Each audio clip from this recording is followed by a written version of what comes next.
I travel a lot for work. During one of these work trips, I met a friend and co-worker at General Mitchell International Airport in Milwaukee, William S. Vic Pettigrew was also on the trip. However, he came into town for a meeting the next day while I was just stuck here. "Hey, Grady, long time no see, buddy," my friend said as we met at baggage claim. "You mean you haven't seen each other since last Thursday?" I replied, raising one eyebrow, realizing that today was Tuesday, just 5 days after we last spoke through cubicle walls in Cary, North Carolina. "A whole life for a drinker," Vic answered without batting an eyelid. Vic, one of my best friends and classmates from college, and an old Kappa Alpha brother at NC State, works in the same department as me at Odyssey Corporation, a process engineering consulting firm located in Cary. So we share a workspace with 4 other engineers in the main office and sometimes cross paths when we travel. I'm happily married and have settled down a bit after my wild student days. Vic was not married and did not appear to be in a serious relationship with any of the many beautiful women with whom he was known. "By the way," Vic continued, "there's a great bar at the hotel where I'm staying for the night. I thought I'd go there, get settled in, and then maybe pop into the bar and see if I can make it so that by the end of the night I can find a girl." I just laughed and shook my head. "Where did you stop?" I asked him. I knew that Vic was probably familiar with the more luxurious places in the Midwest, since that was his territory. My territory is the Northwest, and I only ended up here in Milwaukee because of the vagaries of airline routes from Spokane to the east, or as West Coast locals say, to the east. "Doubletree, my friend," Vic replied. "The best rooms, the best bar, the most beautiful women, basically, the best of everything." I quickly went to the Hilton mobile website on my smartphone to try to book a room at the same hotel where my friend was staying. I was glad that I was able to get a room in the same hotel. Plus, it wouldn't hurt my accumulated Hilton Honors points for staying at this place. Vic and I took a taxi together and reached our destination without much difficulty. We had reservations at the Doubletree Hotel in the city center, just a few blocks from Lake Michigan and closer to the airport than the Brookfield Hotel. An hour later, we were drinking together again in the bar on the ground floor, and from the very beginning of our conversation, Vic suggested that I throw a party for the night. "You know," Vic said with a confident smile, "I could find you the right girl for the night, and maybe for a couple of days if you want." I just looked at him over the glass of drink I was sipping. I saw behind his smile that he was really serious. "Come on, Vic," I replied. "You know I would never cheat on Laurel. After all, why would I trade a steak at home for a hamburger on the road?" "Ah," said Vic with an exaggerated nod of his head, said as a true faithful husband, or perhaps as one who has been completely tamed and domesticated. He didn't say it this time, but I often heard him call the other married members of our team henpecked. "Well," I said, "consider me representative of all such cases. But I don't want to keep you up if you're hunting tonight. Go and enjoy yourself." "Thanks, buddy," Vic replied. "I think I'll do that. Maybe I'll find a woman with such talents that she can turn my world upside down." Vic took out his smartphone and clicked on one of the icons in the application menu. I watched as he tapped the screen a few times and then noticed a window pop up. "You really are a woman hunter, aren't you?" I asked quietly as he manipulated the icons on his phone screen. "You can rest assured, my friend," he drawled, continuing to work. A random thought suddenly came to me. I wondered how Vic could so quickly and easily arrange something as complex, or simple, as sex for such a short period of time by manipulating his smartphone. "This one is good. She's local. She's divorced. Supposedly, and she's affordable. Her preferences are pretty much in line with mine, and the price is right," I heard Vic mutter to himself. He then nodded to himself, closed the screen, put his phone away, and picked up his glass to take a sip. "And that's it?" I asked with considerable surprise in my voice. "No trolling at the bar, no targeting prospects, no clumsy pickup lines or dancing with multiple women to get a feel for them." No paying 3 times the price for watered-down drinks, or lying about the size of your assets and the number of times a night you can stand up. By this time, Vic had raised his hand in a stop sign and was quietly laughing at my display of obvious disbelief. "Dude," my friend chided me, "you just have to join the 21st century. There's an app for everything now, even sex." Pausing for a second, Vic continued, "And women can search for and find suitable sex in the same way."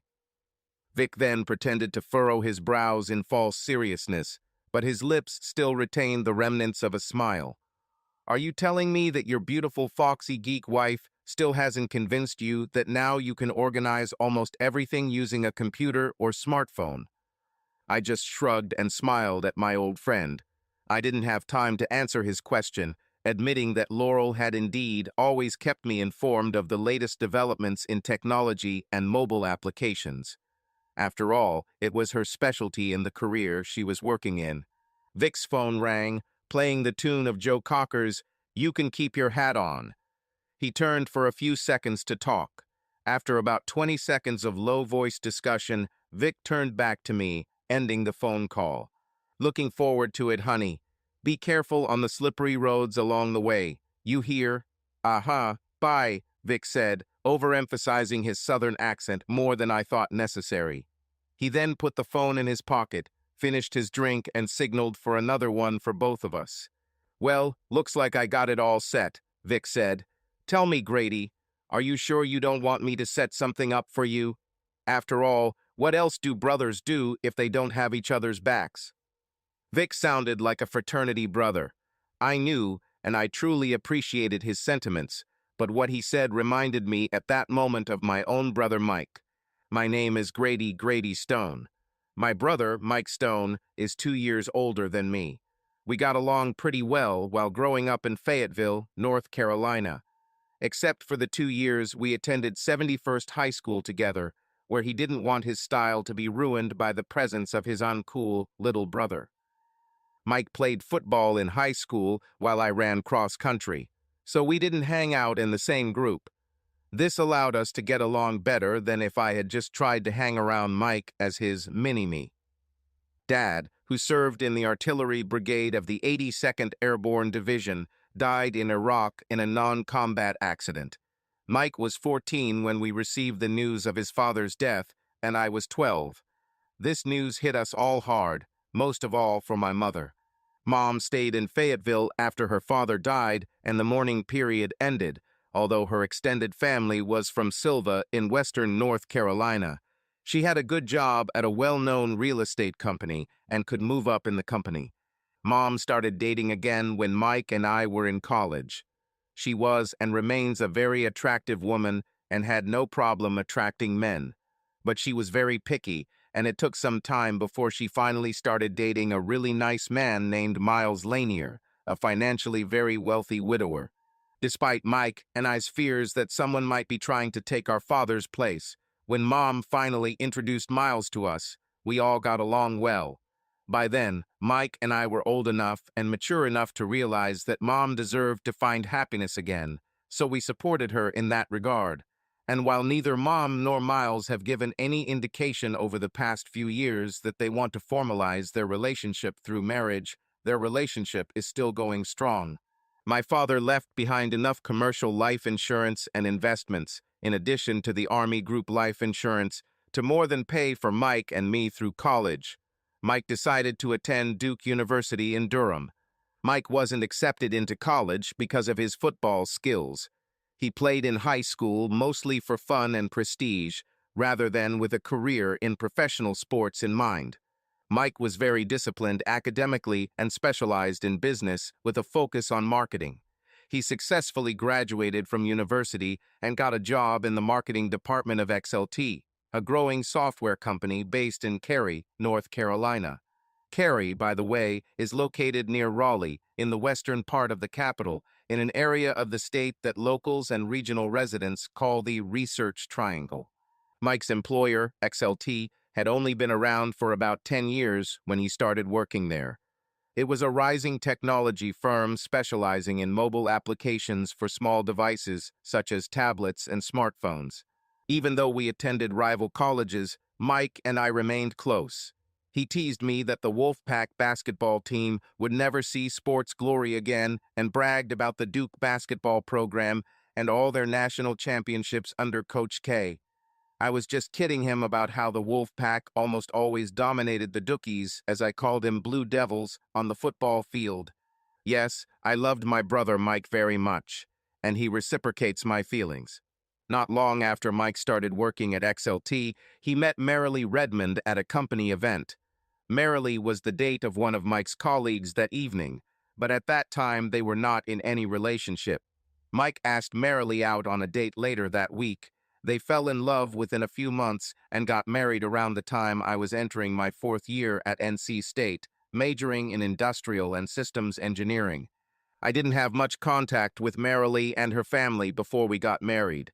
But Mike told me that the Marilee family was very influential in industry and politics in Winston-Salem. Despite my youth and inexperience, I understood that differences could arise between a girl raised in the high society of a large city like Winston-Salem and a guy raised as the son of a fallen soldier in Fayetteville. However, despite this, they got along very well, and I could see that Mike was deeply attracted to Marilee. She was a beauty and very easy to talk to. Marilee graduated from Wake Forest University right in her hometown with a degree in business and enterprise management. Although she was not as academically prepared as some others, her unique communication style and open personality easily endeared her to people.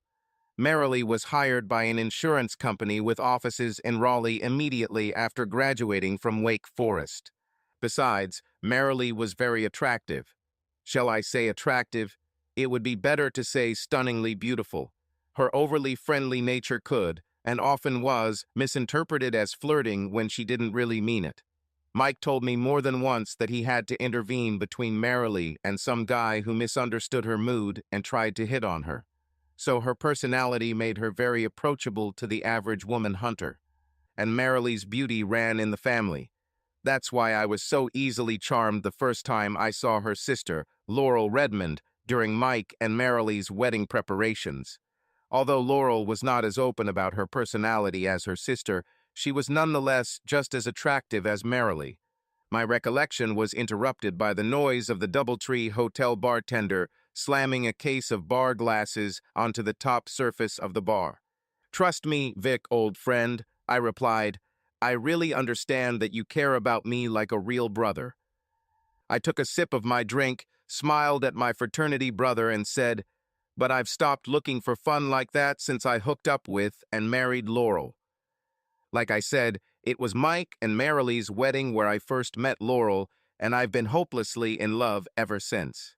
From the rehearsal, wedding, and reception, I couldn't calm my heart from the moment I first laid eyes on Laurel. Of course, she only knew of me as a member of the wedding party for my brother's participation in what her family called my sister's wedding. I also immediately realized that Laurel and her older sister, who were only a year apart in age, were very close in many other ways. They looked very similar and had the same mannerisms and verbiage in their conversations. There were also differences. As the saying goes, Marilee never met a person she didn't know, while Laurel was more reserved in her interactions with people. The Redmond family was very famous for its close-knit and supportive family members.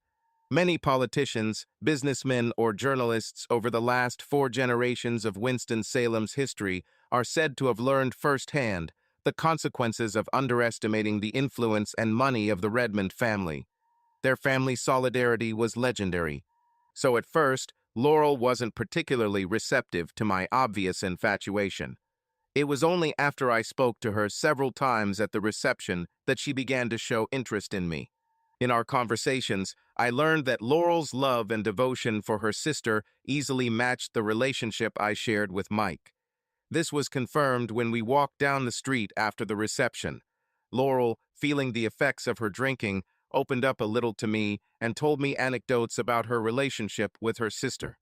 Although Laurel was somewhat reserved in her interactions with people, she was not completely indifferent to what was happening around her.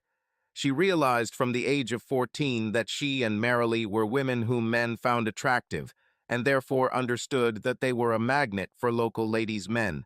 Laurel also told me that she and her sister were so close that they watched each other, sometimes even lying or covering for each other. So they acted the same way Mike and I did, looking out for each other like brothers. For example, Laurel quietly admitted that she pulled Marilee out of a bachelorette party when the situation became threatening and could lead to a sexual encounter with one of the dancers hired by Marilee's fraternity friends. Luckily, Laurel realized what was going on, and Marilee finally agreed with her sister to get out of there before her future happiness with Mike could be ruined before it even began. It turned out that Laurel also attended NC State, and we were both in our 4th year. Naturally, this added fuel to the fire of high school competition within our connected families, adding to the jokes about Mike's Blue Devils and Laurel's Wolf Pack and mine. Fortunately, interschool sports in North Carolina have always been relatively friendly, not as violent as in the Southeastern Conference further south. As I looked out the window of the Doubletree Bar, I noticed that the snowstorm that had started earlier had stopped. I knew that if snow started piling up on the streets of Milwaukee, the plows would make quick work of it. Milwaukee is always well prepared for winter weather. As Vic and I waited for fresh drinks, Vic smiled and responded to my earlier statement.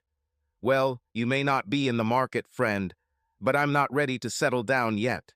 And since this status allows me a greater degree of freedom, I choose to use this freedom, so I'm all set for the evening." I remarked, "Yes, and I noticed that it only took you a few minutes to arrange this by simply tapping the phone screen a few times, and then having a 2-minute phone conversation." I admit I was a little curious how he was able to arrange a sex partner for the evening so quickly and easily. He nodded, then lifted his chin, indicating for me to look behind him. When I turned, I saw a couple of women walking through the lobby towards the door leading to the Doubletree Hotel's indoor pool. Both women were attractive and were wearing short robes covering their bathing suits, which they were clearly wearing underneath. "Yes," Vic said as we watched the two ladies move through the lobby, "it was easy to arrange my night with a simple phone call. But even without that advantage, I don't think it would have taken me much time or effort to maybe get one of these girls to take off her swimsuit." I couldn't help but notice that the ladies were really attractive. They were probably in their 20s or 30s, and were probably professional women working in the same business environment as Vic and I did. I also couldn't help but smile at the warm thought that the images of attractive women in swimsuits in the hotel pool brought to mind about my wife, Laurel. I was doubly excited when I learned that Laurel was also attending NC State, majoring in computer science. I studied industrial and systems engineering at State. We were surprised that we didn't recognize each other while on campus together, but realized that we were probably just hanging out with different groups up to this point, and the university population wasn't small. In terms of extracurricular activities, I still ran almost every day, went to classes, and spent time at the Kappa Alpha fraternity house. Laurel hung out with geeks and people from computer labs. Laurel was dedicated to getting good grades as her ticket to a good job after graduation. I learned that Laurel had set high personal and professional goals for her life, seeking to achieve success through honest work rather than relying on her abundance of beauty and family connections. This is despite the fact that she had a trust fund that guaranteed that she would never have to work a day in her life. Laurel swam competitively in high school for 2 years, but now swam to stay in shape and help herself relax from all the mental stress of studying. I love to have fun, and Laurel was career-oriented from the beginning. When we later started dating, I thought a couple of times that her one-sided nature might cause us some difficulties. But her loving attitude when we were alone after we got to know each other overcame these differences in character. Laurel often seemed engrossed in her work. During our time together at NC State, her studies often interrupted the plans I made for us. This annoyed me sometimes as she missed more fraternity house events with me than she attended. Basically, you could say that in some respects we were both geeks. However, Laurel was much more than that. As a computer science major, she loved software development and application architecture. Nobody in the industry called them programmers anymore. They were software developers, and they no longer used the terms lines of code to describe development progress. Now they said object modules. As it turned out, I could understand Laurel's geekiness well, since I could at least follow her conversations about what she did as an architect and software developer. I needed to acquire some basic software development skills before meeting Laurel as a sophomore. This was necessary to automate some of the statistics and operations research methods that I studied later in my third year. This way, I could at least follow the conversations Laurel was having with her fellow computer science students as I sat with them. These minor software development skills, along with a working knowledge of the language, also looked good enough on my resume to get me hired after graduation at Odyssey Corporation. A fortunate turn of fate allowed Laurel to graduate at the same time as me. We started dating in the first semester of our senior year. By the end of the Christmas holidays, I had won her heart. We spent Christmas holidays together at Timberline Ski Resort in West Virginia. I think overall we spent more time in bed than on the slopes. It was there that I learned, much to my delight, that this reserved, geeky girl I was so attracted to could actually be a tigress in bed.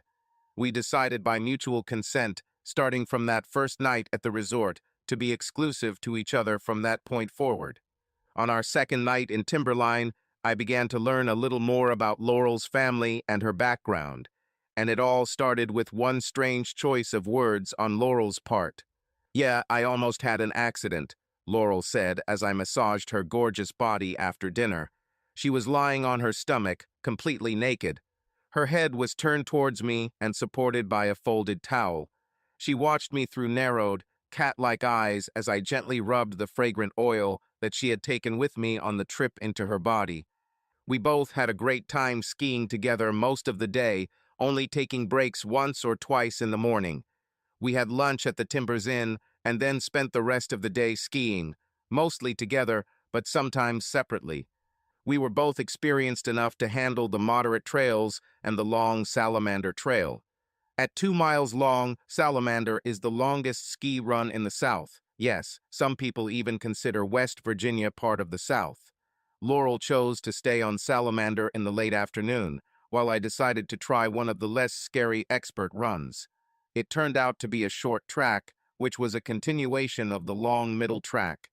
Although I survived my attempt to descend the Pearly Glades Trail, falling only once on the icy surface and without sustaining any injuries, Laurel nearly encountered disaster further up the mountain. Some guy on a snowboard rudely crossed the path of a family who was skiing near where Laurel had stopped to take a photo of the breathtaking Cannon Valley, a truly magnificent view stretching out before her. The mother in this family apparently wasn't very good at skiing and overreacted by trying to get away from the guy on the snowboard. She ended up crashing straight into Laurel, who was engrossed in the view and didn't notice the impending impact. "I think," Laurel continued, "it could have caused serious injury to both of us if I had seen her coming and tensed up." I agreed and said, "Yeah, instead you just got a bruise where she hit you. Right? Here." At the same time, I patted her left buttock, beautiful buttock, even despite the bright bruise that was left on Laurel. "What about that woman? Is everything okay?" "Yes," she apologized, Laurel replied. And then I saw and heard her husband screaming insults at a guy on a snowboard as he walked away. The kids were laughing and screaming about how their dad would put his entire salary back into the family, swearing a fine jar. Here she laughed quietly once before continuing. When I heard this family talking about the swearing fine jar, I couldn't help but laugh. We had the same jar at home when Marilee and I were growing up. "Newbies?" I asked, hearing an unfamiliar word. "Yes," Laurel replied. "It's a term my maternal grandfather used. He told us stories about the textile factory where he was a foreman at the time. This was before he went into management and became CEO of the company a few years later. So, it was right after the Great Depression, and the factory started expanding again and hiring new workers. When Grandpa described the new workers in his stories, he called them newbies instead of rookies. It was one of his quirks, I guess." I nodded in understanding. Anyway, Laurel continued. So since none of this family on Salamander looked particularly experienced at skiing today, I called them newbies. It's just a term I heard and used a lot growing up. This was the first of several conversations we had about our families this week, and although the sex that accompanied these conversations was extremely satisfying, I must say that it was during simple conversations with Laurel that I realized by the third day of our stay together that I really loved her. I didn't immediately voice this feeling. 2 days later, Laurel, already awake and obviously watching my face, smiled at me with her dazzling smile as I slowly woke up and said, "Good morning, Grady, my love." This statement quickly brought me out of my sleepy state. "My favorite?" I asked with raised eyebrows and an uncertain smile.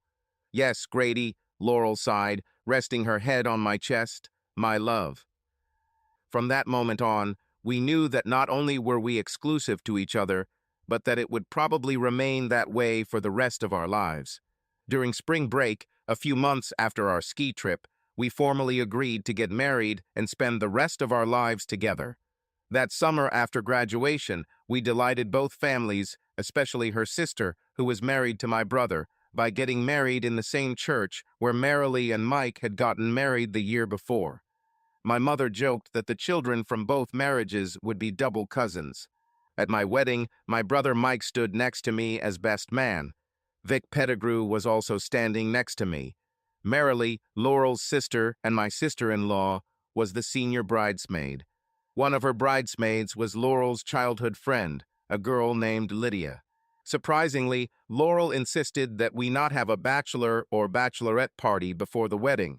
I asked her why, but she just said that she had heard and seen too many stories about how such parties lead to infidelity. She reminded me again of what almost happened at Marilee's bachelorette party and how it almost became a disaster. My fraternity brothers were a little disappointed. They wanted to throw me a big farewell party before entering the world of marriage. I found out later that Marilee was also a little disappointed. She wanted to throw a nice party for Laurel and maybe herself, even though she seemed happily married and faithful to my brother. But I gave in to Laurel's wishes, opting instead for a lovely intimate dinner with Laurel, Mike, Marilee, Vic, Lydia, and myself at the same restaurant that had been the Redmond family's favorite spot since the sisters' parents' wedding. We had a wonderful dinner, told stories about each other, some true, most made up, and danced after dinner. It was truly a great time, with the added benefit of no hangover and with clear memories of the night before, without the slightest feeling of guilt the next day and all the days after. When Laurel and I started our life together, we had similar goals and aspirations, but we approached the day-to-day aspects of living together differently. I learned new concepts easily, especially engineering ones. I didn't feel the need to constantly cram books. Laurel, however, seemed to be constantly learning. When she wasn't in the computer lab, she was studying books or the library's online research network. She had to thoroughly research the concept, consult with others, study it, and reflect on it until she recognized that she had mastered it. This habit carried over to her professional endeavors at work. Luckily for our post-graduation situation, Laurel was hired by the same company. My brother Mike worked for XLT Software in Cary and in the same city as my new job, Odyssey. The stars simply aligned for us after graduation and marriage, allowing us to live and work in an area relatively close to where we studied and fairly close to our extended families. Laurel and I found a nice starter home a couple of miles from Mike and Marilee's house. With the help of a down payment from Laurel's parents as a wedding gift, we were set up. My experience in cross-country in high school forever instilled in me a love for outdoor running, especially in the woods, and there were several natural running trails around Cary. Laurel, on the other hand, loved to swim, but was not interested in active outdoor activities, preferring to spend time developing on her computer, which, of course, was a very indoor activity. However, Laurel took breaks from her work from time to swim and relieve stress, allowing the water to relax her brain and find a solution for a specific module she might be having trouble with. After a long swim, she would reach an aha moment. A solution emerged, and her movements in the water accelerated. She continued swimming for at least 10 more laps before exiting the pool, quickly removing her swimsuit if she chose to wear one, of course quickly rinsing off the bleach and returning to her task at the computer. Since Laurel was allowed to work from home via remote connection after her first year in the office, it was not uncommon to find her working absolutely naked after swimming. Laurel worked on her computer, connected to the office network via a virtual private network, oblivious to the world around her and the fact that she hadn't gotten dressed after a quick shower after leaving the pool. She did not allow herself to miss the moment when the solution to the code occurred to her because of such a small thing as the need to get dressed. I've often wondered how a UPS delivery guy would react if he rang the doorbell to get her signature and she ran out looking like that. When I came home and found her working in her mother's clothes, I would grab a beer, quietly enter her office, and just sit there, watching her beautiful naked body in an ergonomic chair. I sat mesmerized, enjoying the magnificent play of her breasts as she typed or controlled the mouse. Eventually, Laurel would reach a transition point, whether it was the completion of a suitable function or procedure, or the development of an interface that combined the best characteristics of two or more different types of objects, classes, or software modules. She raised her clenched fists high into the air in a Rocky movie and spun her chair, turning her magnificent naked body with her breasts raised high above her head. After the second or third turn, when she finally opened her eyes and realized that I was watching her, well, more like openly staring, Laurel immediately fixed her eyes on the tent in my pants. She jumped out of her chair and ran into my waiting arms. Depending on our hunger levels, we would either immediately move on to quenching another thirst, our passion, or we would put it off until dinner. Of course, I insisted that we cook dinner together, without Laurel having to get dressed. Yes, life was wonderful. And then everything changed. My curiosity began to get the better of me as Vic and I were talking and drinking at the Doubletree bar, waiting for his date for the evening. "Hey Vic," I started cautiously, "can you show me this app you use to set up dates? I have to say that I find it a little incredible how easily you manage to arrange all this." "Sure, buddy," Vic replied, reaching for his smartphone. I noticed that it was one of the new Samsung models. Now, before I was allowed to install the app on my phone, I had to be referred by someone to the very private and exclusive service behind it. I raised my eyebrows and Vic nodded and continued. "Yes, this is a recommendation system that helps you get started, something like Good Times in Kappa Alpha, remember? Then you fill out your profile and they verify that you are not a registered sex offender or criminal and that you have a valid online payment system." "Don't ask me how they do it all," Vic continued, "because I just don't know. The site then wirelessly downloads the application to your mobile device via cellular connection, whether it's your smartphone or tablet, or even both, usually within a week after completing your profile." "What is the name of this mysterious service?" I asked. "They call it Unter," Vic replied, "kind of like the Uber ride-sharing app." Suddenly, a strange chill ran down my spine as I recognized a familiar metaphor in the words Vic had just spoken. "Unter?" I asked. Yeah, I think the company running this service wanted to take advantage of the similarities with free market service providers and customers like those Uber drivers and users, Vic said. So they used the German term just like Uber. Vic then got a sly look on his face and said, "You know, Grady, if you wanted to, let's say, try this, service, or just satisfy your curiosity about how it works. You know, without, well, you don't have to seek the services of some woman or even expose yourself to some horny lady looking for a man." I hesitated for about 3 seconds before I smiled at him and invited him to continue his explanation. "Fine. You know you have to be careful about all this, though, right?" Vic asked me. "Vic, trust me, I can be careful. Do I need to remind you that I never revealed the identity of the scoundrel who rubbed the trees in front of the Sigma Chi house with toilet paper during our semester?" I asked him. He blushed a little and smiled, remembering and seeing that I could actually keep my mouth shut when necessary. Vic continued to talk about the unique service he was a member of. As his revelations continued, My internal alarms became louder and louder. I started to say something to Vic about my acquaintance with what he was describing, but for some reason I hesitated and decided to let him continue. As he spoke, I couldn't help but remember a conversation I had with Laurel about a year ago. Laurel returned home very excited and told me that she had been selected to work on the development team for the new XLT mobile application platform. This was to be the basis for a new web engine that would combine the best features of software, e-commerce, and social networking. Laurel told me that this new application platform will work well on desktops, laptops, netbooks, or tablets, but it will truly shine when used with a smartphone such as Android or iPhone, and will sync almost instantly between any of these types of computing devices if a person uses them in combination. I was happy for Laurel at the time and congratulated her on being chosen to be part of such a cutting-edge development team. We went to Red Lobster to celebrate. However, after a few weeks, I began to regret choosing Laurel for a team that seemed to be heading towards becoming XLT's flagship product. She spent more and more time in the office, even on weekends. When I started complaining that she was often not at home and with me, she promised that this would soon end, and then we could go on vacation together. When I asked my brother Mike what was up with this project, he simply smiled and reminded me that he was working under a non-disclosure agreement with XLT. He just laughed and told me to ask my wife since he works in marketing and really has no control over the development team and their schedule. When Laurel did tell me something about her project, she talked only about the most basic things, just like in the beginning.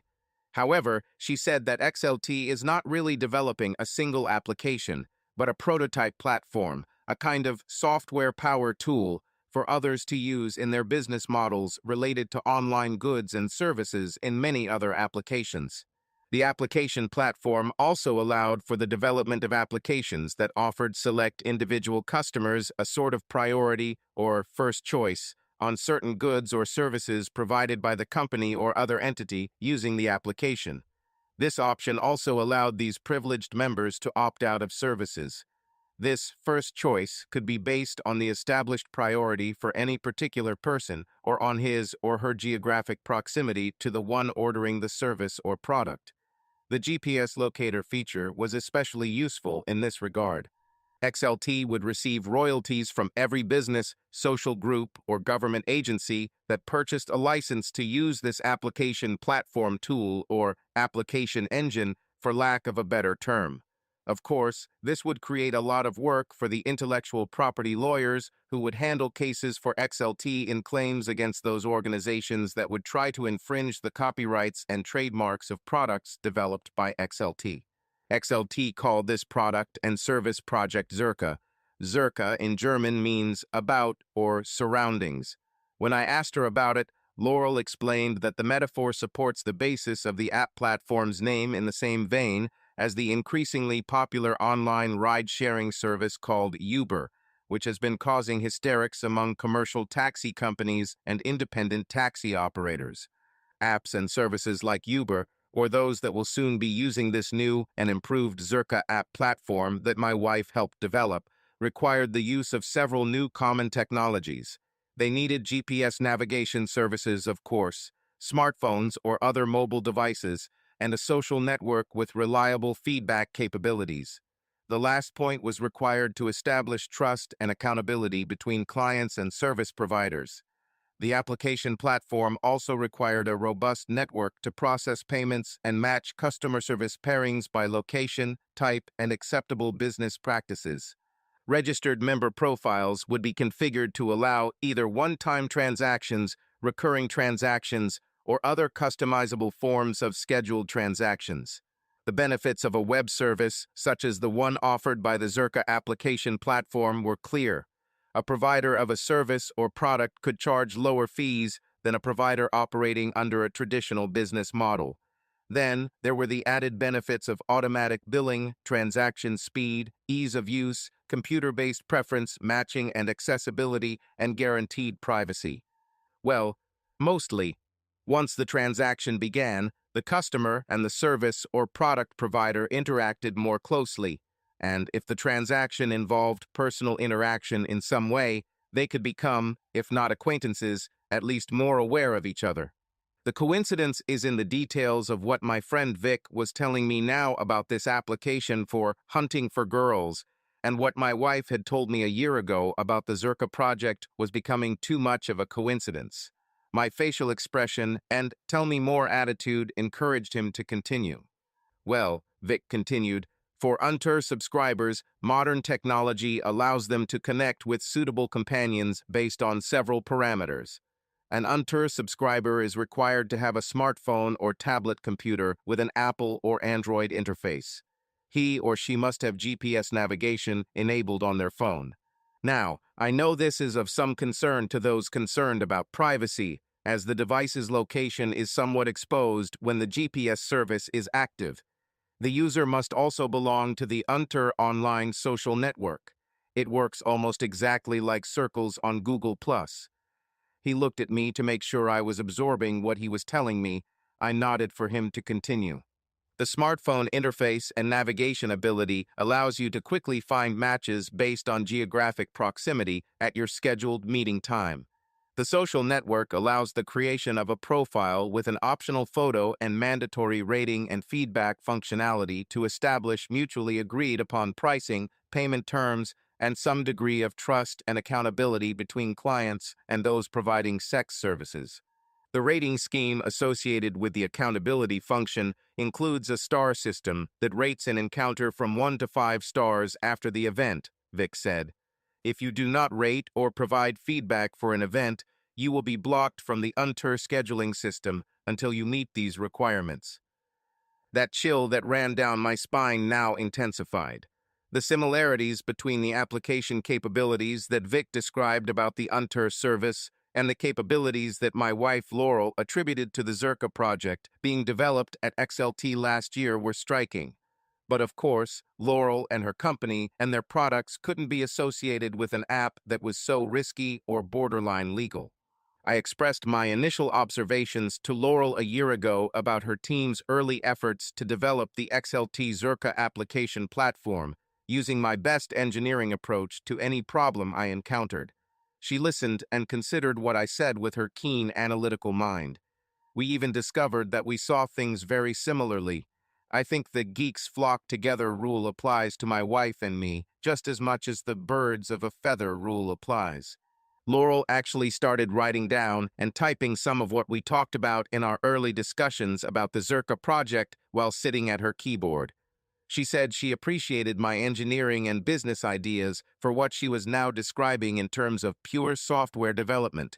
She particularly liked my proposal for modules that are required to collect consumer or user feedback and factor premium services into the design, as well as my proposal for a feature that takes into account things like special event coverage. For example, if an application using the Zerka platform included an entertainment or ticketing service, then its business rules would need to account for a premium for premium members, requiring special consideration for things such as merchandise, events, group needs, or services associated with calendar events such as Christmas, Hanukkah, New Year's, and Kwanzaa, or even St. Patrick's Day, West Point Founders Day, and Mardi Gras. Premium membership could also come with the benefit of dynamic pricing protection. For example, if the NC State basketball team, by some strange coincidence, ever repeated the miracle of 1983 and made the NCAA finals in March of any coming year. Haha. Possible problems that I saw with applications based on the Zerka project included a general lack of regulation of applications based on it, the possibility of sensitive information being leaked from within, and the need to provide protection from external threats to the business. Cybersecurity is always a concern, especially with so much personally identifiable information, or PI, available to a determined cybercriminal. Also, old ways die hard, and usually they go to fight. I reminded her of the legal and regulatory challenges that taxi companies and independent cabs, or gypsy taxis, have been making across the S in an attempt to keep Uber from destroying their way of life under the old commercial transportation model. Some commercial taxi operators have even been known to vandalize the vehicles of those they identify or even suspect as Uber operators. The use of this type of online mobile service was also quickly becoming part of the repertoire of criminal enterprises. If the service or product operated in that shady area, I reminded Laurel that there would always be threats from law enforcement, as well as threats from shady competitors. This was especially true for those doing business in a new technological field but conforming to the old-school criminal model, including the violent elimination of competitors through intimidation or elimination. If someone was intentionally, or even accidentally, starting an online venture that was moving into Carmine territory, so to speak, he or she could expect a visit from Salvador and Guido. These days, however, they might even receive visits from Ramon and Enrique, or even Janos and Dimitri, with the expansion of criminal enterprises in America stemming from Latin American and Eastern European families. In fact, ethnic gang activity was getting so bad these days that I jokingly told Laurel that I wouldn't be surprised if someone in a dark parking lot ran into Sven, Lars, and Ragnar any day. Then there were the issues of ensuring security for network members from attack, theft, or blackmail, and subpoenas in any legal proceedings that might arise regarding any unpleasant or perceived harmful consequences of using the service. I now asked Vic, so, tell me a little about the service providers in the background of all this, about the products of Unter's business model, about potential sexual partners. How does the service keep so many of them available? Vic almost shocked me at that moment. He said, service providers are actually local women and girls across the country who sign up with Unter as providers as well as users. They are either hot young professionals or hourly workers who do it for extra income, or maybe they are students trying to offset the cost of their studies. Then he really hit me. Some of the service providers even fall into the category of bored, hot-headed, or just desperate housewives, looking for a little variety in their lives, along with the income that comes from participating in these, social events. Vic continued by saying, I asked questions on the Unter forum and found out that there are also men offering their services on this network to businesswomen who subscribe to the service. I even checked it using the app's search engine. It allows you to specify various search parameters during the discovery process. So, Vic finally asked, you want me to recommend you so you can get in on the business, or at least see what's the matter? I started thanking him and saying no, thinking that I simply couldn't do what he was suggesting. I was too happily married to cheat while away from home on a business trip, and I didn't want to do anything that would jeopardize my current and future happiness with Laurel. But I was curious. I asked Vic, I hear you talking about how this is supposed to, air quotes, work. How does this all really work in practice? For example, how did you use your phone to get the services of a woman for the night here in Milwaukee when you actually live in North Carolina? Vic smiled and said, the GPS feature on my phone tells the Unter app my location and alerts me to candidates within my current geographic proximity who are actively indicating online that they are available. I can also set the app to search for those who typically live and work in any specific geographic area I plan to be in the future, regardless of whether they are currently online or not. This is what the badge looks like. Vic then showed me the app icon he uses for this unique service. The icon was a square with rounded corners. In the center was a large white capital I on a blue background. Vic told me, usually the color around the iota symbol is black. It turns blue, as it does now, only when a heterosexual contract is established between two consenting parties when a man seeks female company. I was instantly confused. I asked him, what does the Star Wars character Yoda have to do with app icon design? Vic laughed and said, dude is the Greek letter iota and is usually pronounced iota. Vic continued to inform me, the women I have met so far as members of the Unter service use a very similar app, but the icon for them is black with the Greek letter lambda in the center. It's sort of like an inverted V. But when one of the women is working, her badge turns a deep pink color, which the women call hot pink. But hey, dude, for men, pink is pink. Do you know what I mean? And, Vic continued, there's even an option for those who play for both teams. If they're setting up this kind of meeting, then their app icon should be some kind of rainbow design. I had a flash of what it might look like in my head. At this point, however, I was approaching the point of information overload. Vic added to this by saying, I even read on a website forum that you can set up meetings for 3s or even more. In these cases, the number of participants signed up for the scheduled event is displayed at the bottom of the application icon.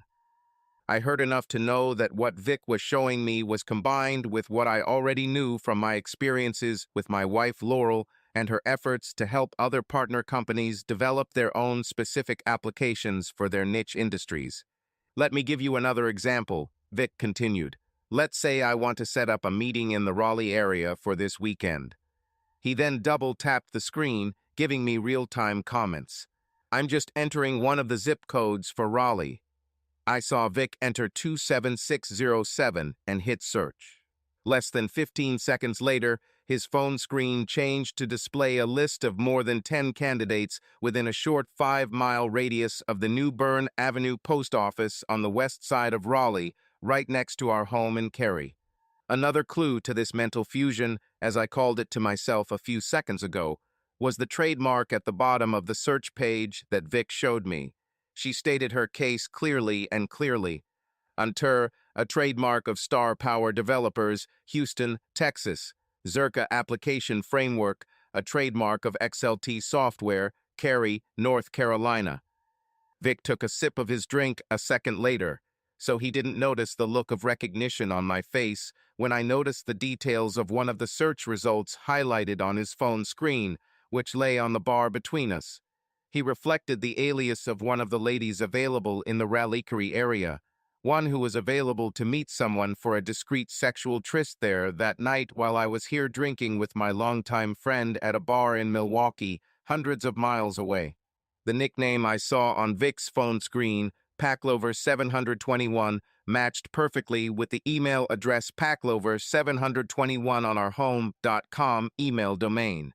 It was an email address that I was very familiar with. Laurel's development team at XLT began their Zerka project by working with their software architects for a while, and then began developing the common modules that would be needed once the overall architecture was presented to the XLT management team and approved. Then the real development effort began. They linked all application platform interfaces to a database server used as the company's database backend administrators, or DBAs. Then, with the functionality and data connections in place, the graphic artists took on the task of creating a professional yet visually appealing user interface. So now the frame is in place and everyone can relax, right? Ha, if. Not in your life. Phase 2 of all this madness is about to begin. Once the developers were satisfied with the beta version of the app platform, they began sending invitations to development teams from other companies around the country. Then a veritable carnival of app development began, with everyone trying to outdo each other in delivering their desired products and services with the best usability of specific mobile apps they could offer, with XLT receiving a cut from each of them for developing the core application engine behind all of their mobile service applications. When Laurel began to dive so deeply into this new project, I protested to her that she began to come home later when she was working with the XLT development team in person, and stayed at the console longer when working from home. I specifically complained when I noticed that our sex life was starting to suffer. Laurel seemed to take my complaints to heart for a while. This was during the lull between the release of the Zerka platform and the point at which other companies would become familiar enough with Zerka to start developing their own service applications based on it. This lull lasted only about 2 months. And now partnering software development teams with teams wanting to use Zerka's XLT application platform have begun to seek out and engage XLT, asking for one of the original development team members to help with their new applications and services using it. "Oh, Grady, honey," Laurel said to me after we had just finished having sex for the first time in 2 weeks, when she was very busy with one of the client development teams. "I know things are very tense right now, but everything will get better soon, I promise." Come on, Laurel, I said, but not harshly. I may have been born at night, but it was not last night. We both know that this new software platform you're developing is a potential goldmine for XLT, and as such, they will make full use of it. And if that means they screwed all of you developers to make as much profit as possible, then so be it. I just know that they are going to build a portfolio to go public within the next year or so. No, I haven't heard anything concrete about XLT's IPO plans. But as a practicing industrial engineer who consults with new companies and their processes and motivations on a regular basis, I was very familiar with the aspirations and maneuvers in the typical management circles of such companies. And the XLT was starting to match that model almost exactly these days. Well, Laurel said, I don't know about IPOs and things like that, but I know that my leader, Jerry, promised me that this difficult schedule would soon calm down for all of us. This is right after we deal with all these newbies who are using Zerka to get their apps into early development. Newbies, I asked with a slight pause.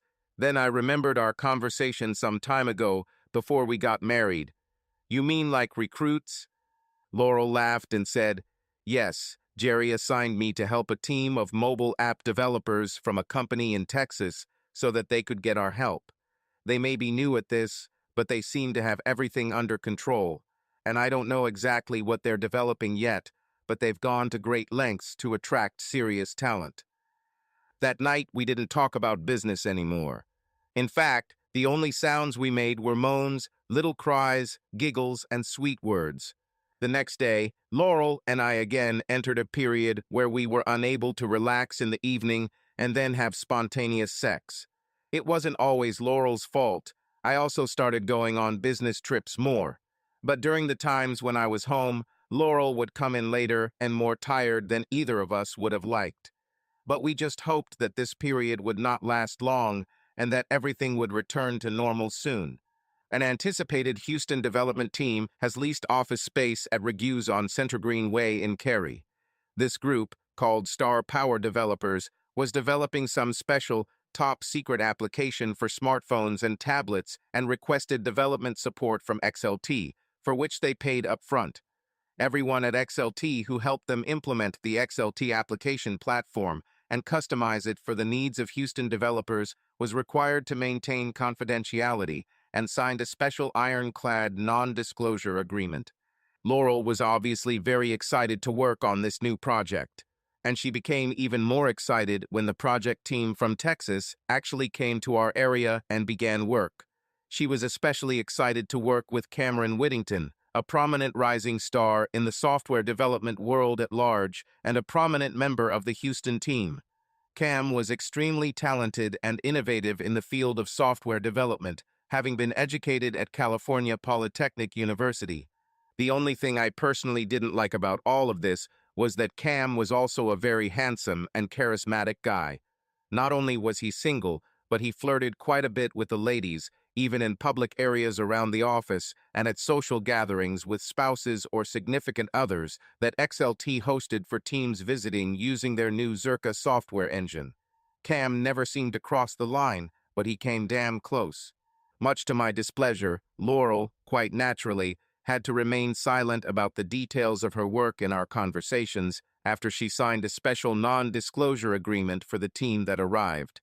I had previously heard a lot of praise for Cameron Whittington, as well as some general details of her work. But suddenly, mentions of the project and the work of Cam and his team stopped. I didn't realize this shift in the rhythm of conversations at the time, or my wife's need to work in the Whittington team offices late into the evening more often until much later. Concerns about the possible stability of my marriage now began to develop in my mind as my conversation with Vic Petitrew continued in Milwaukee. I finished my drink and turned down the next one Vic had offered, as well as any adventure Vic might have arranged for me through his smartphone and his special membership in this unter dating service. I took the elevator to my room and thought about the consequences of what I had learned that evening until 2 o'clock in the morning. Then fatigue finally overtook me. But before I finally fell asleep, I couldn't help but think about what I saw on my friend's phone screen. I knew for a fact that the email address my wife Laurel used for her non-business communications was packlover721 on our home email domain.com. It just couldn't be what it seemed. Or could it?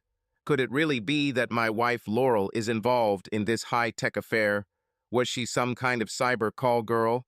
My last thought before falling asleep was that I needed more information, and I needed Vic's help. The next morning, I went to the Doubletree restaurant before Vic. I finished my eggs, sausage, and hash browns. In the North, the client receives hash browns instead of porridge for breakfast.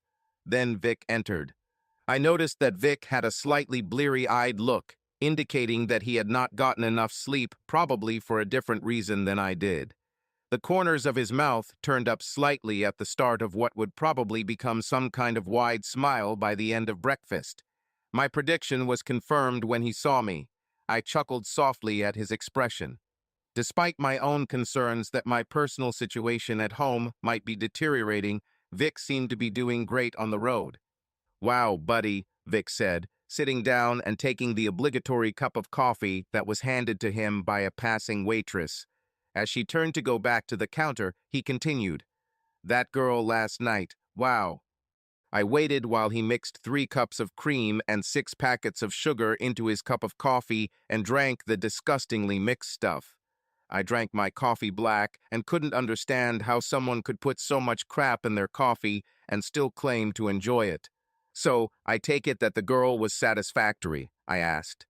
Then he raised one hand and said, "I'm not asking you to kiss and tell, mind you. I understand that a gentleman does not act like that." Vic looked at the clearly visible buffet and said, "No, it's okay. I don't mind telling you. Firstly, she was not that young, she was in her 30s, and her husband was a doctor who was also an avid sled dog racing enthusiast." I was stunned. Her husband. I thought I heard you say she was divorced, and I could not continue what I wanted to say at that moment, so I grabbed my coffee mug and took a long sip. I immediately regretted it because I didn't notice that the waitress came and refilled my coffee. I have to say she gave me a burn. I coughed and reached for ice water after spilling some coffee, putting the mug down too quickly to cope with the sore throat. When I finally calmed down from the scalding heat of the coffee, I leaned closer and almost hissed the following comment to my friend, "I can't believe you." "Hey, buddy," Vic said. "I didn't know she was still married until we talked in the shower this morning before she got dressed to leave. She left this part of her profile a little vague when I checked it online before confirming the appointment. If I had known that she was still married, I would not have arranged the meeting. I have principles about cheating on a spouse of any gender. I will absolutely never cheat on my wife when I finally get married, and I will not tolerate her doing it, and I will not even tolerate anyone we associate with if they do it. I remember growing up with joint custody between my mom and dad," Vic continued. "It was a pure hellish place, and I will not contribute to this, not if I can prevent it." "So why do you have such a satisfied smile on your face?" I asked. "Hey," Vic responded with his own form of pragmatic logic. "I did not find out about her marital status until she left this morning. But before that, the sex was just amazing, and she was too. No matter how hard I tried, being a healthy man, I simply could not help but acknowledge his logic at the moment." We finished breakfast, and Vic had an hour left before he had to leave for a meeting downtown. I had about 3 hours before boarding my new flight at Mitchell Airport, which was only a half-hour drive from here. So I asked my friend to help me as I was starting to be bothered by some unexplained things in my own marriage, starting with the surprising similarities between the projects my wife had been working on recently and the app Vic showed me last night, as well as what I saw on his phone. "Vic," I said, "you know that Laurel and I are happily married and that I would never cheat on her, right?" "Yes," Vic replied, "and I'm sure she'll never cheat on you." He must have noticed something in my expression at that moment, because he immediately frowned and said, "Isn't it true?" I took a deep breath and said, "I hope not. I mean, I have no proof that she is cheating, and she gave me no reason to think that she was not happy in her marriage to me." Unusually for Vic, He remained silent as I continued. But there's just something. I stuttered. I can't figure out what it is yet, but something is wrong. Here I took another sip of my coffee. This time it was a little cooler so I could enjoy it without burning my throat. But my feelings of anxiety started right after you showed me that app last night, I said. Vic sat up straight, and his eyebrows rose to his hairline. Before he could answer, I continued. I've decided that I want you to recommend me to this Unter service as a potential member, I told my stunned friend. I need, to check something carefully. Are you going to try to solve your marriage problems by going after girls? Vic said sarcastically. Yeah, that actually makes a lot of sense. No, I replied. I'm not going after girls, just information.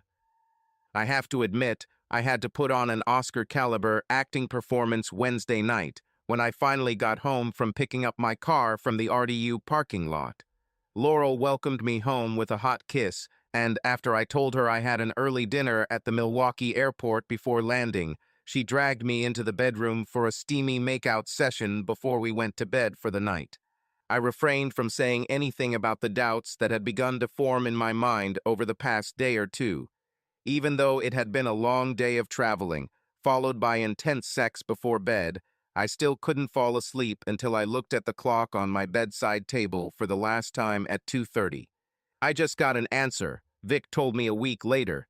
It was a message that you had been verified and pre-qualified, and that you would be sent an email with an active link to access the Unter website.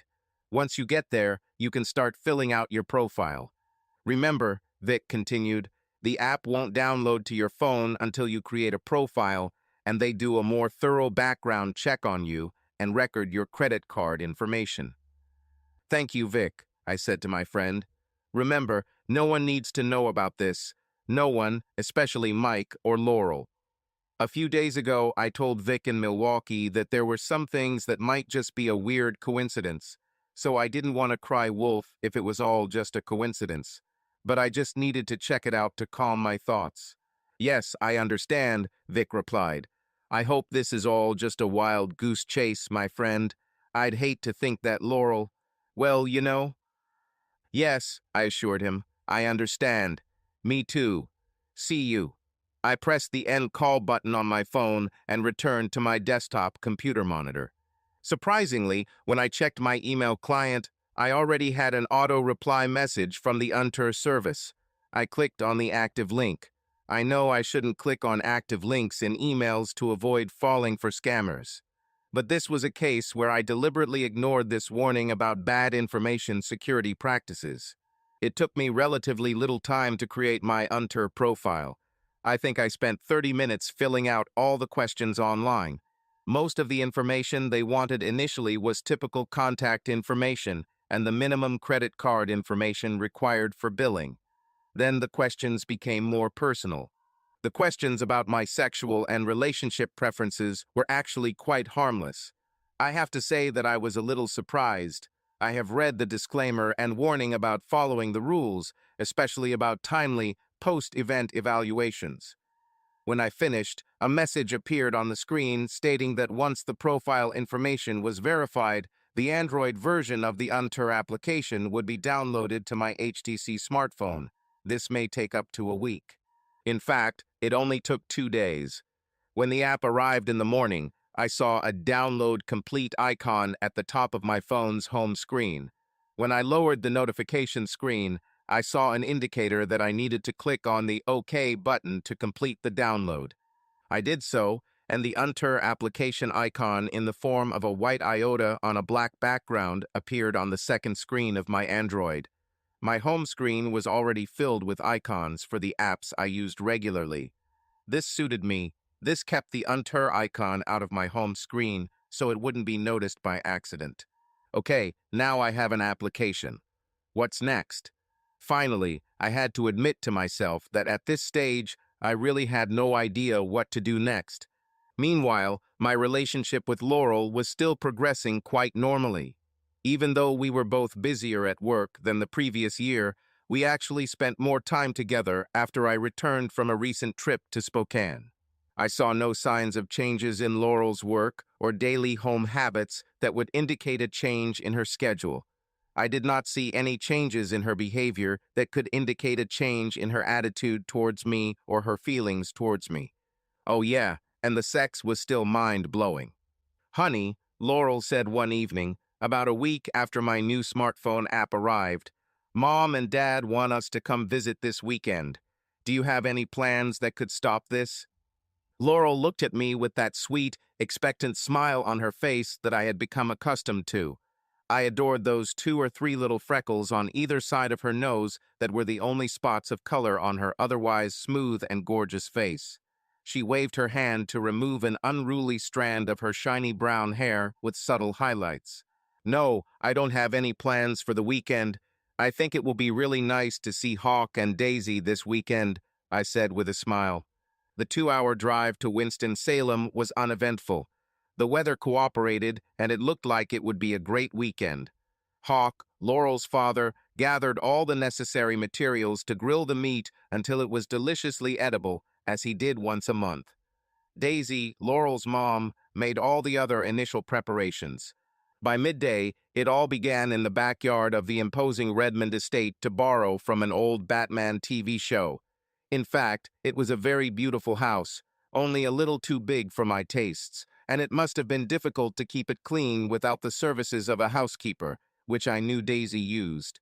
I began to notice that something was a little off with Laurel and her interactions with her sister, my brother's wife, Marilee.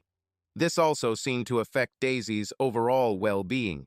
My brother, Mike, and I chatted with Hawk Redmond while the old man grilled and we sipped beer.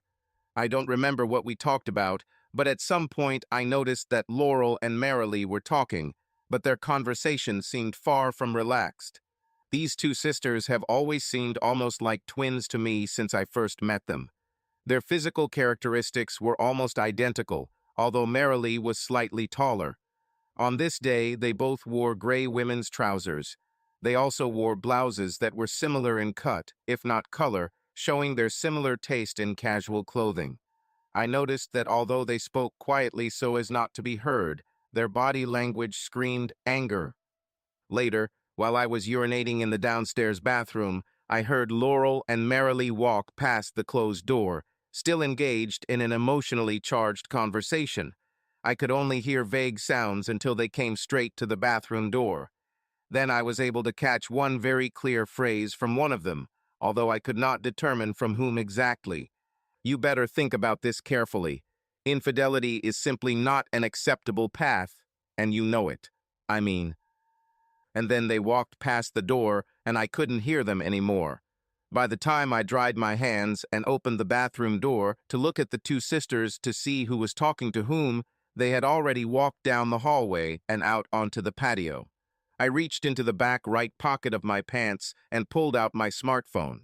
I walked into the empty library across the hallway and woke up my phone from its electronic sleep by tapping the Unter app icon. I needed to check something. I knew Laurel always carried her phone with her. I used the search discovery tool to determine if there were any Unter followers nearby. It took about 20 seconds for the list to show at least 6 available female users within a 10-mile radius of where I was. I recognized one username among them. My mood began to deteriorate before my anger rose. I pressed the map button.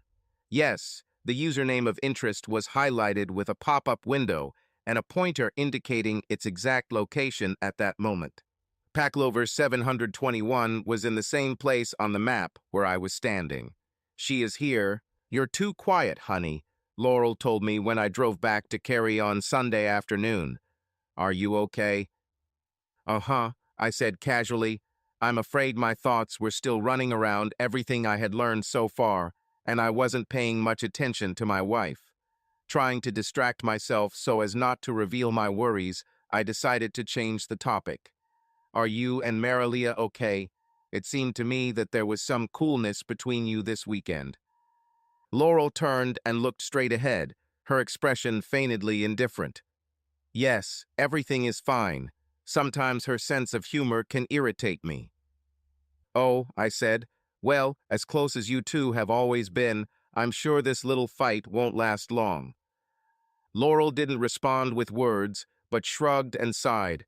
She then turned the lever to recline the seat and rested her head on the headrest, closing her eyes, which could simply be a nonverbal signal that she wanted to rest or a way to avoid further conversation. As we sipped wine after dinner on Monday night, Laurel told me that she would be helping another software development team for the next week, and possibly longer. "This may cause me to be late a few times over the next couple of weeks," Laurel said. "The guys who come want to see how to use the Zerka framework to create a mobile app to find the lowest price for gas in a given geographic area." Laurel sighed and continued. "This has been done many times before, but I guess when newbies like these guys are just starting out, they let their excitement at the idea overwhelm their willingness to do basic research on possible competition." Then she looked at me and asked, "What?" Obviously, I allowed myself to smile when I heard her use the term newcomers to describe the efforts of this young and energetic new software company and its aspiring developers. "Nothing, honey," I said. "I hope you can help them get up to speed quickly. I've been putting this off for 2 weeks since the Unter app downloaded to my smartphone. Other than that search mode, which I only ran once in Winston-Salem the previous weekend, I didn't explore any of the app's other features. I was chatting with Vic when we met in the break room at Odyssey when he gave me insight into the Unter app that I didn't even know I needed. Dude, when I first start looking for potential candidates, I just use the flirt feature, Vic told me. When I looked at Vic with that look on my face that said, "What the hell are you talking about?" he grinned and continued. "Dude, this app is kind of Ashley Madison on the go," Vic explained, referring to a well-known service that scandalously and openly specializes in promoting online romances on the side. You can go into flirt mode, and it will open up a sort of chat room, and I think it really is a chat, my friend told me. "You haven't made a date yet, so you haven't yet crossed the line of physical cheating. You're just using this feature to get to know each other a little better online, to get to know each other a little better beyond what's on your Unter profiles, especially since you told me that neither of you have a current photo yet. I've been thinking about this all day." That evening, I remembered that Laurel had said that she would be home much later than usual due to working with that new team that was temporarily in town. I grabbed some chicken from Popeye's on the way home so I wouldn't have to cook. I was sitting in the living room after throwing out the trash after dinner. My phone was lying on the armrest of the soft chair in which I was sitting. I was thinking about what Vic said about the flirt feature in the Unter app. Did I really want to do this? What will I learn if I do this? What would be the outcome if I found out that something was really wrong in my relationship with Laurel? I knew that, as part of her job, Laurel would often sign up to use some service for which she was helping a software company develop an application. This allowed her to immerse herself in the application's interface and functionality so she could better evaluate how the new company implemented XLT's Zerka framework. She could also offer useful recommendations on functionality and presentation elements that could help young developers improve the application, either before its release or shortly after it.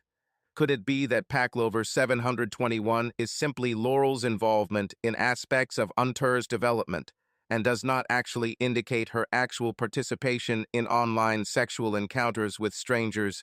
Could it be something so harmless? Well, how harmless can you be when it comes to an app like this without losing yourself in the questionable morality behind it? I took my smartphone and touched the Unter app icon to launch the program. I ran the search again, but active female users in the area did not show Paclover 721 as active nearby. On a whim, I pinched the screen using my fingers, swiping my thumb and forefinger across the screen. The map zoomed out to show me over 20 small pink buttons representing female users throughout the region. I did a specific search on Paclover 721, and the map zoomed in on the southern part of Durham, about 15 miles from our home in Cary. I was looking for more information about the exact location of the user Paclover 721, and the app returned the address of that location. A quick check on Google Maps showed me the location of this address. It was the Doubletree Suites, I activated the flirt feature with an invitation to chat with Packlover 721. I created a profile with the help of Vic, which helped me look like someone from afar. I pretended I was from Tulsa, Oklahoma, and chose the nickname Sooner 8 than 888. Vic told me that women like to see 8 in their username. My thoughts about that conversation were interrupted by a response to my invitation from Packlover 721. My heart began to pound in my chest as I took a deep breath and read what was on the screen. Packlover 721, did you knock? I do not have much time. On a date, but he's late. Sooner 8 than 888. I saw your profile. Interested. In the area for a couple of weeks. Packlover 721. Wait a minute. I was looking at the screen, and the cursor in the text box was just blinking as I sat there for what seemed like an hour, but was actually only about a minute and a half. Packlover 721. Your profile is short. Recent membership date. First time. Sooner 8888. Yes, first time on the phone. But no, first time for this. I decided to make her think that I was a player who was only now getting help in my hunting business, thanks to the use of a mobile online network for all this. Packlover 721. Well, welcome to the 21st century and the era of high-tech phone sex. Sooner 8888. That's it. This Unter app is truly amazing. Packlover 721. Wait until you get used to some of its advanced features. You'll really appreciate the elegance of the app once you learn more about its intricacies.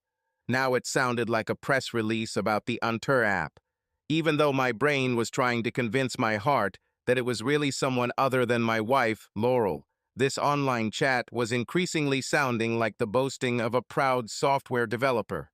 Yes, it reflected the mindset of someone who was delighted by the fact that his software development efforts make it easier for him to cheat. And she does this using an app that is a product of her own high-tech skills. Sooner 8888. New to this, sorry if I'm clumsy.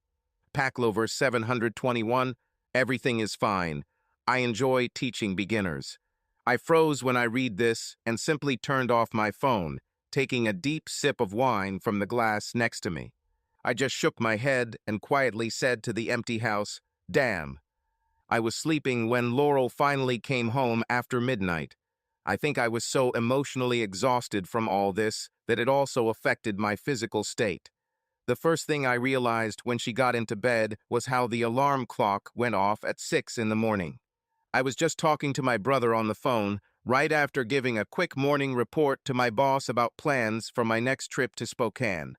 After all, my job still required my presence and effort on behalf of Odyssey clients, despite the personal challenges I was experiencing. Now this morning, I just needed to talk to my brother and let him know what might be going on and how I feel about it. He has been my biggest support person in life and has always been the best male conversation partner for life issues that I have needed to resolve in the past. I really hope I'm wrong, Mike, I responded to his statement. But there are too many coincidences for this to be just an accident. I mean, when you consider how the service works, the branding of the company on the screen, the username for the subscriber here in the Raleigh area, and even the manner in which she chooses and uses words. I stopped to collect myself before I got too emotional, either angry or sad or both. I need to find out, I said with confidence and determination, and I want you to help me. Hey, my brother, you know I'll help you in any way I can, Mike responded, then paused for a few seconds. But you know this will also affect my marriage. I mean, if you and I are somehow involved together in exposing something that could negatively impact Laurel, well, merrily, damn it, the entire Redmond clan will attack us with fire and malice, regardless of her innocence or guilt. You understand that, right? The consequences of his words hit me like a blow. Damn, Mike, I told him. I don't want my problems to get you in trouble. I mean, with you and Marilig, or with both of us and Hawk and Daisy. I was talking about how our mutual relatives, the Redmonds, would react to all of this if it all went south, and at the moment it looked exactly like this. Knowing Hawk Redmond, Marilee, and Laurel's father, it won't be pretty, especially for Mike and me.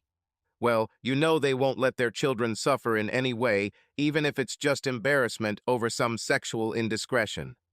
Here Mike was channeling the airy, stereotypical voice of a grand southern dame. It's just, deep breath, not done in our circles.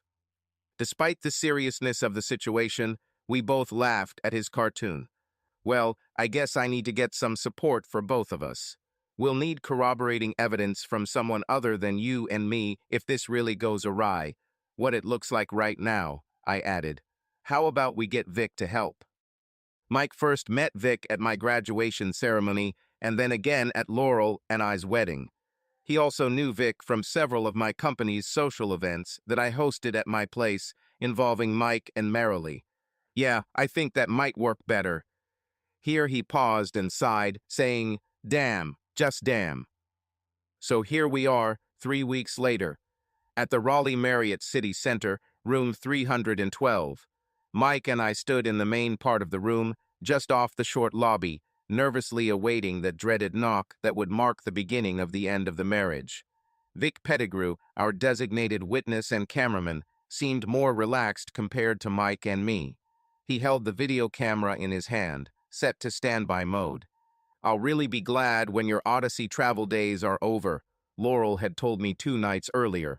Mimicking a South Jersey accent similar to Marissa Tomei's as Mona Lisa Vito in My Cousin Vinny, Laurel stomped her foot and said, my body clock, stomp, ticking, stomp, what's that, stomp. I looked at Laurel with very wide eyes after her comment. Do you really want us to start a family? I was somewhat surprised. What about all the exciting things you're up to in your software development business? I thought your job was all the excitement you needed in life right now. I guess I said the wrong thing because Laurel frowned. In fact, the look in her eyes showed that my words had hurt her. Grady, she said quietly, while I really enjoy what I do at XLT, you should have realized by now that work is not my main source of excitement. Now she really looked upset. Don't you feel more excited about our marriage? The question, which came out of nowhere and came amid my suspicions of my wife's possible infidelity, made me hesitate for a moment. I was about to answer, but Laurel had already turned and gone upstairs to bed without a word. Later, when I came to bed, Laurel seemed to be asleep, but I really couldn't be sure. At that moment, I realized that I was going to solve the situation caused by my suspicions once and for all, and soon. Although we weren't having as much fun as usual the next day, Laurel and I were able to talk and exchange love yous before we left her to work and me ostensibly to RDU for a pretend trip to Spokane. The 3 of us waiting in the hotel room repeatedly rehearsed how things would go when she arrived. I had to look her straight in the eye and challenge her presence, trying to do it without making threats. That would have been difficult for me because I just wanted to know why she felt the need to cheat. I mean, it should be more than just beta testing the software until the very end. But Mike and Vic have already assured me that the why of all this will be known if and when the lawyers take up the case. Mike was there for moral support and to serve as a family witness. And Vic, as I said, was supposed to serve as an independent witness and also record everything that happened. We wanted everyone who might be concerned later to understand and see the irrefutable video evidence. Firstly, that the event actually happened, and secondly, that no one was violent towards her after that. This second was especially important because the lawyer I contacted told me that it is common for the wife to allege her husband's abusive or violent nature in such cases, especially when initially confronted with accusations of infidelity. Although we had discussed this several times and were confident that we could handle our roles for the evening, my heart still sank in my throat, and I froze for a moment when there was finally a knock on the door. Mike put his hand on my shoulder and squeezed. I looked at him, and he nodded at me grimly. I reached for the doorknob. Holding back my tears, I took a deep breath, pressed the handle, and quickly opened the door, stepping aside to let her walk inside. And everything went as we expected. Almost. The wife, who had lost her way, saw the door open in front of her and pasted a fake seductive smile on her face, walking into the room with a sexy gait, passing by the man holding the door in the dark lobby. As the door closed behind her and she looked around, seeing three grim but familiar faces in the room, her smile disappeared and was replaced by an expression of pure horror. "Oh," was the only sound she could make for a few seconds, realizing that she was now in a world of trouble. Then she began repeating, quietly at first and then louder as tears welled up in her eyes, "No, no, no, no, no, no, no, no. You fucking cheating bitch," growled at the deceived husband. "Oh man, I'm really sorry, brother," said the sad and disappointed but supportive brother. "Bitch," the friend said to both brothers, who, despite all the emotional turmoil that was happening, still continued to film everything that happened. Mrs. Stone will revert to using her maiden name, Redmond. Since there are no children in this union and no children are expected, child support is not required. Since the wife's income is actually slightly greater than the husband's, and she has significantly more assets under management, and the husband has waived any claim despite this imbalance, alimony or asset reallocation is not required from either party. The judge went on and on, seemingly as we sat there waiting for the final result. With the final blow of the gavel, the judge declared the marriage of Mr. Stone and, now, Miss Redmond dissolved. In the hallway after that, I still had tears in my eyes. I couldn't help myself. After all, divorce is such a heartbreaking event, and not only for the divorcing parties, but also for their families and close friends. Mike and I spoke quietly with Mom, Miles, and Vic, along with our lawyer. I glanced at the Redmond group and saw Hawk and Daisy Redmond holding a court of sorts in the hallway. Even though their daughter was a cheating bitch, they were simply not going to let the story unfold the way it did in the courtroom, in such a tasteless manner. I was sure they would get their PR person involved in all of this very quickly. The two sisters hugged and cried as their parents spoke with the lawyer Hawk had hired for his daughter's case. I tensed up when Laurel finally moved away and began timidly approaching our group. Our quiet conversation stopped when she approached. "Grady," she said plaintively as she approached me, "you know I'm really sorry about all of this." Finally, looking at everyone else next to me, Laurel continued, "And Margaret, this is to my mom. I know it hurt you and Miles, as well as Grady and Mike." She sobbed, wiped her nose with the handkerchief she was holding, and said, "Grady, can you ever forgive me? And you too, Mike." Mike frowned at Laurel and partially looked away without answering. He hadn't spoken to Laurel or even her mother at the moment. During the trial, it was revealed that both Laurel and her mother found out about Marilee's infidelity as well as her recent infidelities and confronted her, but did not tell Mike anything. I looked at Laurel and said, "Yes, Laurel, I already told you that I forgive you." She looked at me with an expression of awakening hope. I continued talking. "But you knew what Marilee was doing, and you didn't tell me. Or Mike. What kind of loyalty was this supposed to show?" I asked. Laurel started to get angry, but controlled herself, quietly replying, "It was the same loyalty to my sister that you always showed to your brother. Look, Grady, I know I should have said something sooner, but I was just too surprised by what was happening, and everything seemed to be happening too quickly for me to stop and think about it. And anyway, Marilee and I always looked out for each other. When I showed her the Unter app a couple of months ago, Marilee showed such interest that I thought she was just proud of her sister and what I was doing in the world. So when she asked me to recommend a service to her to get more details to show off her smart sister's work, I'm afraid I believed it, not thinking that she would actually be involved in it before cheating on Mike." She continued, "About a month ago, when the XLT development team conducted an online audit of other companies' applications using our Zerka framework, my boss asked me to review the results. I was pleasantly surprised to see that the framework was very popular. I was proud to be part of a team that was making software development history of sorts while generating decent profits for my company. But when I was checking the logs and looked at the log extract from Star Power's Unter application, and noticed the username Packlover721, I almost fainted. I didn't tell my boss," Laurel continued, and I wasn't going to tell you until my emotions calmed down. So I did what I always do in these situations. I talked to my sister. At this point, Laurel sighed before continuing. Marilee, I think, felt sorry for me and my experiences. I could see that she was very embarrassed, but she finally admitted to me that she was a user named Packlover721. She was trying to use my email name as some kind of camouflage. Not a very good camouflage, if you ask me, I interjected. I mean, she had to know that I would recognize that nickname as being very similar to your email address. What was she thinking? Laurel took a deep breath and said, she thought you weren't the kind of man who would sign up for such web services.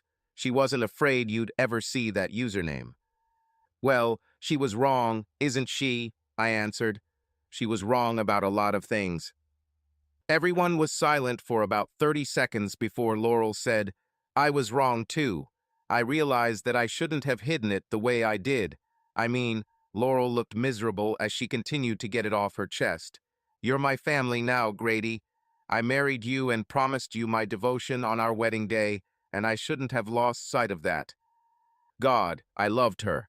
But I was still angry and hurt because my brother was absolutely destroyed by Marilee's betrayal, and I was still furious that Laurel hid the truth from me and therefore from Mike. Well, I finally said, turning to my brother, Mike, I love you, brother. Let me know what else I can do to help. Mike simply nodded into space, making it clear that he heard me without turning around. Turning to the right, I said, Mom, Miles, be careful when returning to Fayetteville. It seems there are always roadworks going on between here and there these days. We will, darling. Mom hugged me first, then hugged Mike, who let out a suppressed sob before letting her go and turning away completely to hide her shame at this unmanly display of emotion. Then, when Miles shook my hand, Mom hugged Laurel. She and Laurel both sobbed loudly, which lasted about a couple of minutes before her mom pulled back and looked at her face. Now, you and Grady will be sure to take this counseling seriously so that you both can overcome what your sister caused. After all, I want to count on grandchildren from the two of you in the near future. Yes, we went to counseling together because Laurel had withheld important information about her sister's sexual activities outside of her marriage in the weeks leading up to all of this at the Marriott. Although we had only attended sessions together twice, I had already learned to forgive Laurel as I began to understand that the depth of her relationship with her sister mirrored the one I had always enjoyed with my brother Mike. I also asked her about her long time spent with visiting development teams, particularly with that Texas team and its charismatic leader Cam Whittington. Laurel assured me that the time was truly spent on legitimate work and not on any inappropriate social activities. Regarding possible sexual antics between Cam and Laurel, she assured me that Cam would most likely want to court me rather than her. It seems that Cam Whittington has become something of an expert at deflecting suspicion about his true sexual preferences by perfecting his talents for flirting with the women he has worked with. We were booked in for our third session 4 days later, and learned from all this. Remember, Mom continued, it's not just the couple directly involved in infidelity who suffers from these things. It also affects other family members they love and who love them. I will, Margaret, Laurel said, sobbing. Then my wife turned to me and took my hand. Can we go home, honey? My wife asked me softly. I've been so stressed out about all the court cases that I feel the need to swim a few laps to relieve the stress. Now, my normally shy wife wouldn't try to give any hints of sexuality in such a situation. But given all the events of the last few weeks, I was well aware that she and I hadn't made love since the big reveal at the Marriott. I looked at her face and saw, in addition to her expression of regret, what could have been a sparkle in her eyes. As this aspect of her appearance struck me at that moment, my thoughts went back to the last time I returned home and found Laurel working naked at her workstation after swimming. I simply said, let's go home. End. Subscribe to our channel so that your love doesn't cheat on you, and go ahead and listen to the next story because this story is nothing compared to the next one. If you're under 18, don't even think click to the next one.